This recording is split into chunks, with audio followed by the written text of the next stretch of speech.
Dear students, this is our 10th lecture on molecular rearrangements, and today we will be discussing benzylic acid rearrangement. The benzylic acid rearrangement is basically conversion of 1,2-diketones into alpha hydroxy carboxylic acids. So for example, if we take the case of benzyl, when benzyl is reacted under strong basic conditions like in the presence of potassium hydroxide, under aqueous conditions of water and ethyl alcohol at about 100 degrees centigrade, it gets converted into benzylic acid. So this was the first reaction reported for this conversion. That is why this rearrangement is called as benzylic acid rearrangement. So basically 1,2-diketones or alpha diketones, they are converted into alpha hydroxy carboxylic acids, and this reaction can be extended to open chain diketones as well as cyclic diketones. And an interesting thing happens in case of cyclic alpha diketones, that is a ring contraction takes place. So if we will start with say 6-membered ring diketones like this, cyclohexane 1,2-dione, then this will be converted into a 5-membered alpha hydroxy carboxylic acid, that is cyclohexane 1,2-dione will be converted into 1-hydroxy cyclopentane 1-carboxylic acid, and such a conversion is again an example of benzylic acid rearrangement. Similarly, the prototype of this reaction is conversion of glyoxal, this is glyoxal, into glycolic acid. So similarly here also when this glyoxal is reacted with potassium hydroxide as a strong base, then benzylic acid rearrangement take place, and we will get this alpha hydroxy carboxylic acids as the product. And this reaction can also be extended to esters also. So this is our diketone, and this is the ester part which is present as a substituent. So aliphatic alpha diketones which are substituted by a carboxylic ester, they can also undergo this type of rearrangement. For example, tertiary butyl 2,3 dioxobutyrate, this is the case, this is 2,3-dioxo tertiary butyrate. This alpha diketone ester, when this is reacted with potassium hydroxide, again the benzylic acid rearrangement will take place on this alpha ketone moiety, and we will get alpha hydroxy acids as the product. So this benzylic acid rearrangement can be extended to aldehydes also, ketoesters also, and even this can be extended to heterocyclic systems also. For example, one example of such type of benzylic acid rearrangement is in case of alloxane. This is the structure of alloxane, where we are having this is amidic bond, this is again anamidic bond, and this is our alpha diketone moiety which will undergo benzylic acid rearrangement. And this alloxane, this one is converted into alloxonic acid as the product. Again you can see over here that this is again an alpha hydroxy carboxylic acid is formed from alpha diketones. So again this is an example of benzylic acid rearrangement. Now the mechanism of this rearrangement is like this, that the strong base, for example, in most of the cases we have used either potassium hydroxide or sodium hydroxide at high temperatures. So hydroxide ion will attack on one of the carbon of the carbonyl, depending upon that which carbon is more electrophilic out of these two. Because this is a symmetrical diketone, in case of benzyl both the groups attached they are same, so both the carbons they have same electrophilic nature. So either hydroxide ion can attack this carbon or this carbon, we will get the same product. So this hydroxide ion will attack this carbon, and this type of intermediate will be formed. Then this oxygen anion will go back to its position to give a carbon oxygen double bond, and then one of the phenyl group will migrate to the other carbon, and this carbon oxygen double bond will be converted into single bond, and we will get this type of anion will be formed. Then this will abstract acidic proton from the carboxylic acid, and a equilibrium will be established between alpha hydroxy carboxylate anion and this one. So this is how the benzyl is converted into benzylic acid through this mechanism. Similarly, in case of cyclic counterparts, again hydroxide ion will attack one of the carbon of the carbonyls, and we will get this type of intermediate, and then this goes to this place to form a carbon oxygen double bond. Then one of the carbon bond will be broken from here, and that will attack to the carbon of the next carbonyl group, and that is how a 6-membered ring will get converted into a 5-membered ring. And again we will get this oxygen anion, and then this will abstract hydrogen from here, and we will get the product, that is alpha hydroxy carboxylic acid will be formed as the product. So this is how either open chain diketones or cyclic diketones, 1,2 diketones, they are converted into alpha hydroxy carboxylic acids, and mechanism in all the reactions will remain same, and only difference is that wherever there is a difference between the type of group attached to the ketones, then the hydroxide ion will attack at the more electrophilic carbon atom of the carbonyl. Then same thing, the migratory aptitude in case of unsymmetrical alpha diketones. So basically even in case of unsymmetrical alpha diketones, whether X group migrates or Y group migrates, it is immaterial, because the product formed will be ultimately same in both the cases. But still we want to know that if there are different groups attached to the ketone, then which group will migrate, and this is proved by isotopically labeling studies. And as per the studies conducted, in case of unsymmetrical alpha dicarbonyl systems, there is a preferential migration of hydrogen is preferred to migrate over phenyl. Phenyl is preferred to migrate over alkyl groups, that is methyl or ethyl. Then amide group is preferred over phenyl group. Then ester group is preferred over carboxylate ion, and carboxylic acid or carboxylate ions, they are preferred over cyclopropyl. So if one of the group is this one, other group is cyclopropyl, then this group will migrate. If one of the group is this one, other group is this one, then this will migrate.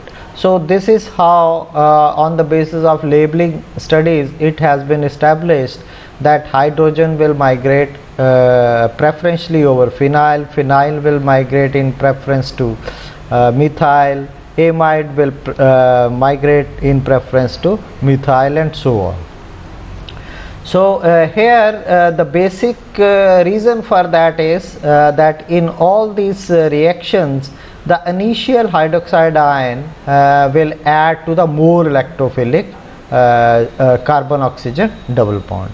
So this will be the basic point for migration of any of the group over the other groups. And it has been seen that rate of rearrangement of substituted benzyl is enhanced because of the presence of electron withdrawing substituents in meta or para positions. However, the rate increases more at the meta position as compared to para position, whereas the rate of reaction decreases because of steric hindrance at the ortho substituted aryl groups.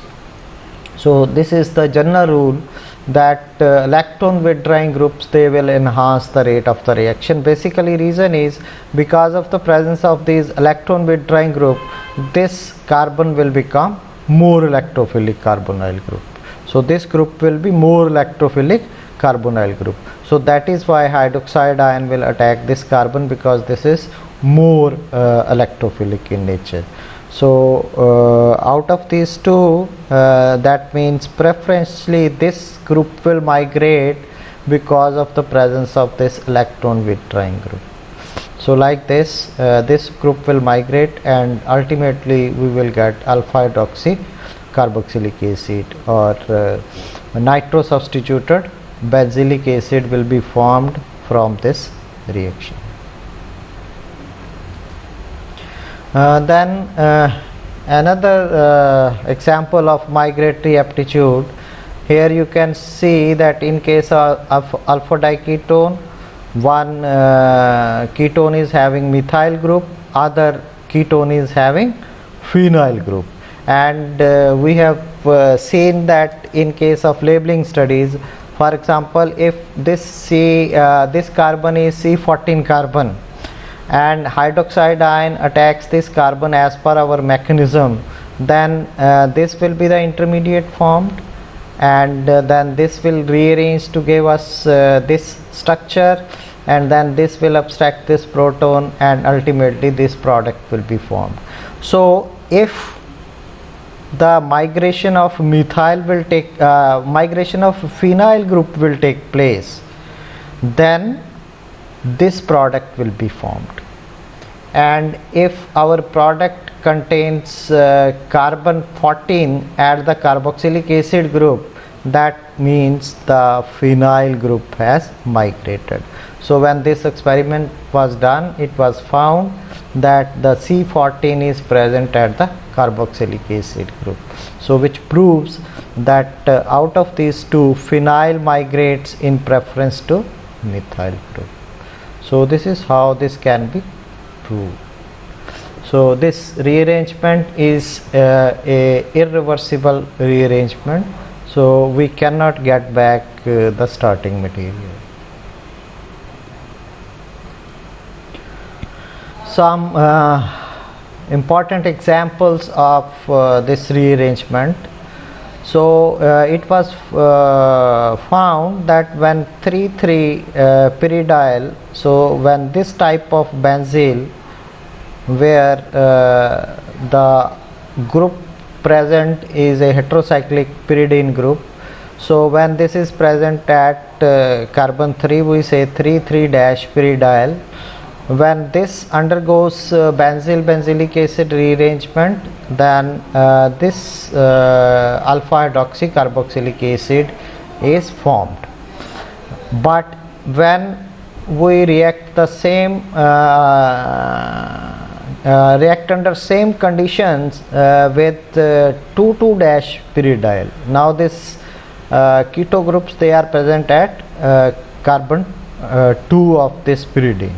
So 2,2 pyridyls under same conditions, they gave us Cannizzaro reaction instead of benzylic acid rearrangement. So here what happens is breaking of oxidation of this carbon carbon bond take place, and we will get pyridine, one molecule of pyridine carboxylic acid and one molecule of pyridine aldehyde. So then this aldehyde will undergo Cannizzaro reaction, and that produce pyridine carboxylic acid and pyridyl benzyl alcohol. So this alcohol and carboxylic acid, they are the ultimate products which are formed through Cannizzaro reaction. So this difference is to be remembered very minutely, that in case of 2,2- pyridyls, the product formed will be a Cannizzaro product, whereas if we take 3,3- pyridyls as substrates, then benzyl benzylic acid rearrangement will take place. Similarly, if we take quinoline diketones as the substrate at position 2, and the reaction is done under mild conditions using methanol and nickel 2 or cobalt 2 acetates instead of the strong base like potassium hydroxide or sodium hydroxide. So we conduct the reaction in presence of metal acetates, and metal may be nickel or cobalt. So when this reaction is done, then they undergo benzylic acid rearrangement, but the product formed is a metal complex of this type. So first the benzyl benzylic acid rearrangement takes place, and we will get alpha hydroxy carboxylic acid, and then that alpha hydroxy carboxylic acid will form a complex with the metal acetate like this, and in presence of water we will get this type of metal complex after the formation of product through benzyl benzylic acid rearrangement. Then in case of orthoquinones, also the benzyl benzylic acid rearrangement take place, and here also like in cyclic diketones, the ring contraction take place. So for example, if we react phenanthroquinone derivative, this one nitro substituted phenanthroquinone derivative, and this is reacted under benzylic acid rearrangement conditions, that is in presence of strong base at 50 degree. In 20 minutes this is converted into alpha hydroxy carboxylic acid, that is 9-hydroxyfluorine carboxylic acid is formed as the product through ring contraction reaction, and this is an example of benzylic acid rearrangement. And this alpha hydroxy carboxylic acid is very reactive, and in presence of acidic water, that is oxygenated water, this undergoes decarboxylation, and we will get this type of 9-fluorinone derivatives as the product. So this benzyl benzylic acid rearrangement can be used for the conversion of phenanthroquinone derivatives into fluorinone derivatives, and this is very important reaction for the synthesis of various derivatives of fluorines. And then very important examples where the substitution is, one substitution is alkyl and second substitution is aryl in case of 1,2-dicarbonyl systems. So for example, in case of phenyl glyoxyl, so this is aldehydic part, this is ketonic part. So when this is reacted under benzyl benzylic acid conditions, then because of the presence of this electron withdrawing phenyl group, this carbon is more electrophilic. So because of that, hydroxide ion will attack this carbon of the carbonyl, and phenyl group will migrate in preference to the H group over here in this case, and we will get mandelic acid as the product. In other example, this is an aryl substituted group, and when the other group is an alkyl group, then these types of systems, for example, alpha 4 isobutyl phenyl beta methyl ketone, this R is isobutyl group. So in such cases the phenyl group will migrate in preference to methyl group, and we will get alpha 4 isobutyl phenyl alpha hydroxypropanic acid as the product. So this is how, on the basis of this C14 carbon, we can establish that the phenyl group or aryl group migrates in preference to hydrogen over here or methyl over here to give us products where the C14 carbon is present on the carboxylic acid group. So on the basis of this, the mechanism of different types of migrations in case of benzyl benzylic acid rearrangement can be proved. So these are the references which have been used for preparing this this lecture. Thank you very much.